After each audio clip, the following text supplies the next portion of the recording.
Fala aí, quarto ano, só de boas? Como é que vocês estão? Tranquilão, né? Então, ontem nós estávamos fazendo a revisão, correção da página 96 e 97 e nossa colega pediu para que eu deixasse gravado, né, para que vocês pudessem fazer as correções. Então, eu resolvi fazer esse videozinho aqui para a gente, ao corrigir as atividades, relembrar os conteúdos, né, conteúdos que serão cobrados na prova, na atividade de vocês. Vamos lá. Na questão 2, nós chegamos a falar sobre a questão 2 ontem. A questão 2 da página 96, ela está assim: explique o que era um quilombo. Você pode fazer essa resposta de diversas maneiras, de várias maneiras. Uma maneira que eu fiz foi a seguinte: quilombos eram esconderijos na mata. A palavra quilombo, né, ou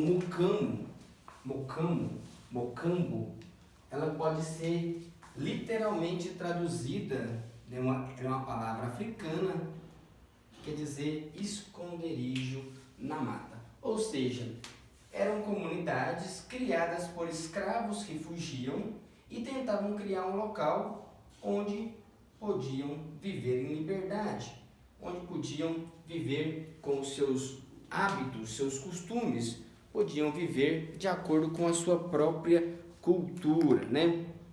Nós falamos que existiram diversos quilombos na história do Brasil, centenas, milhares de quilombos espalhados, alguns eram pequenos, outros chegaram a ser bem grandes, né? Falamos que esses quilombos acabaram se tornando uma das principais formas de resistência à escravidão, porque eles tentavam viver com liberdade e manter a sua própria cultura, manter o seu próprio estilo de vida, ok? Falamos inclusive do quilombo dos Calunga, né, aqui em Goiás. É um local muito visitado hoje por conta da Chapada dos Veadeiros, um local que tem muitas cachoeiras, né, que tem um ecoturismo bem importante aqui no nosso estado, ok? Então vamos partir para a terceira questão. Registre em seu caderno as informações solicitadas sobre o Quilombo dos Palmares. Lembrando, pessoal, que o Quilombo dos Palmares ele se tornou muito famoso, principalmente porque ele foi o que mais tempo durou na história do Brasil. Ele durou quase um século, foram mais de 90 anos de existência. E, juntando todos os quilombos da região, chegavam a ter quase 25 mil habitantes. Não eram só escravos fugidos, né? Mas mais de 20 mil pessoas vivendo naquela região. Então, vamos lá. A letra A está assim: quando foi formado? O Quilombo dos Palmares provavelmente foi formado no início do século XVII, né? Quando nós falamos em séculos, nós usamos os números romanos. O X é 10, o V é 5 e o I quer dizer 1, né? 2 Is, 2, então 17. Então foi formado, teve o seu início, né, no começo do século 17. Pessoal, letra B, onde foi formado? Na época, a região que foi formado o Quilombo dos Palmares era a capitania de Pernambuco, mas hoje a região onde foi formado o Quilombo dos Palmares fica no atual estado de Alagoas, numa região chamada Serra da Barriga. Serra da Barriga, no atual estado de Alagoas. O vídeo que nós assistimos, que eu passei para vocês, mostra, né, o local. Foi feita uma escavação, foi feito um trabalho arqueológico, inclusive com a ajuda daquela emissora de TV, a Nat Geo, né, National Geographic. Foi feita uma escavação, foi feito um estudo muito interessante naquela região. Letra C. Quem vivia em Palmares? Viviam diversos tipos de pessoas, se falavam muitas línguas, né? Mas principalmente viviam escravos que fugiam, escravos fugidos, indígenas, fugitivos da lei, pessoas livres, pobres, que às vezes iam para lá, viviam lá, se casavam ou faziam comércio e viviam lá. Então não era exclusivo né, de negros ou de escravizados, mas a maioria, sim, de fato, eram de escravos que fugiam das fazendas e etc. Ok? Então, vamos lá. O nome do principal líder de Palmares. Nós vimos que o grande líder que ficou mais famoso foi Zumbi, mas também havia Ganga Zumba, que era tio de Zumbi, que era o líder anterior, né, a Zumbi. Ok? Letra E. Letra E. Significado da data de 20 de novembro. Dia da Consciência Negra. Dia da Consciência Negra. Essa data comemorativa, o 20 de novembro, né, o Dia da Consciência Negra, é inclusive feriado em alguns estados brasileiros. Por que criaram essa data comemorativa, né? Essa data ela refere-se à luta dos escravizados contra a escravidão, a luta de milhares e milhares de pessoas que resistiam à escravidão, fugiam, faziam revoltas, lutavam, construíram quilombos. Então, para se comemorar, para se lembrar essa ação contínua que os escravizados faziam de resistir à escravidão, criou-se uma data comemorativa, ok? E vamos lá.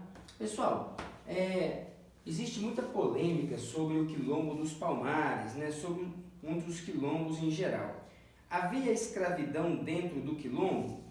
Possivelmente sim, pessoal, possivelmente havia. Agora, não era a mesma escravidão que acontecia no Brasil. Repare, pensem bem, nós falamos que nos quilombos os escravos tentavam viver da mesma forma que eles viviam na África. Tentavam resgatar a sua cultura e seus modos de vida como havia lá na África. E na África havia escravidão. Nós já falamos que era uma escravidão diferente, né, da que existia aqui no Brasil. Então é possível sim que existisse escravidão também dentro de alguns quilombos. Agora, eu posso afirmar que o Zumbi tinha muitos escravos? Olha, nós já falamos várias vezes que o que se sabe realmente sobre Zumbi é muito pouco, então não se pode afirmar quase nada sobre a vida dele, ok? Beleza. Partindo então para a questão 4.